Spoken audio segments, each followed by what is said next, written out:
Nabi Muhammad. Sekarang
lebih dibandingkan anaknya sendiri. Itu ya Bu ya, cerita singkat.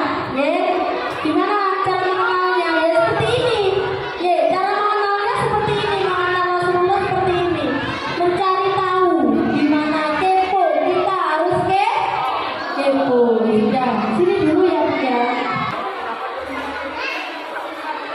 Halo, TKP. Ayo,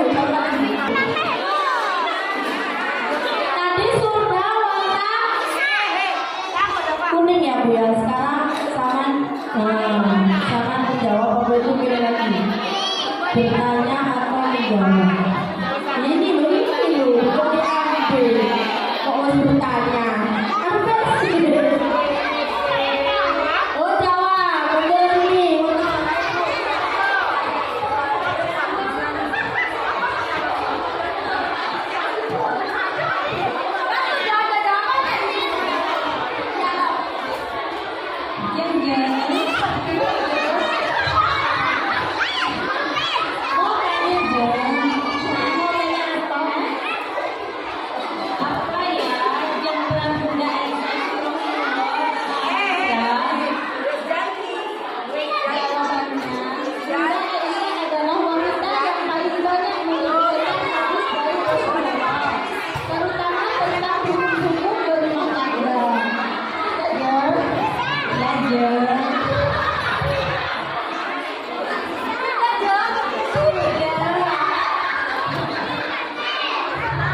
Sudah juga.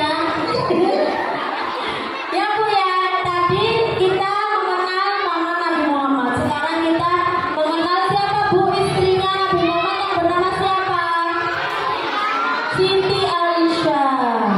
Siti ya, kecerdasan Sayyidah Aisyah itu dibuktikan dengan kemampuannya meriwayatkan 2.210 hadis selama mendampingi Rasulullah Shallallahu Alaihi Wasallam. Aisyah menempati posisi keempat sebagai perawi hadis.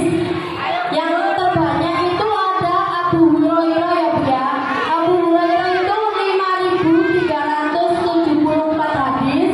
Ibnu Umar itu 2.630 hadis, dan Anas bin Malik 2.286 hadis, dan keempatnya ditempati sama Bu Sayyidah Aisyah sebanyak 2.210 hadis. Ya, itu Bu ya. Ya gini caranya mengenal Rasulullah, mengenal istrinya, mengenal pamannya, mengenal semua keluarganya, itu harus selalu berdiskusi kayak gini. Oke, siap ibu-ibu mengamalkan hadis Rasulullah? Siap ya? Kalau bertemu sama tetangganya harus senyum, itu sudah mengamalkan hadisnya. Mana beliau?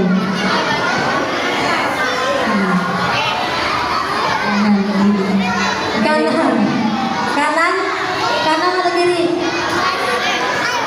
Kanan. Benar nggak ya? Kita lihat jawabannya di layar. Nggak usah ayatnya, langsung maknanya. Ya, artinya Rasulullah memerintahkan Aisyah untuk menyiapkan tempat tidurnya. Tempat tidurnya pun disiapkan, lalu Rasulullah menghadap kiblat, dan apabila beliau meletakkan diri di atasnya, beliau jadikan telapak tangan kanannya sebagai badan. Berarti beliau itu menghadap ke kanan dan menghadap ke kiblat.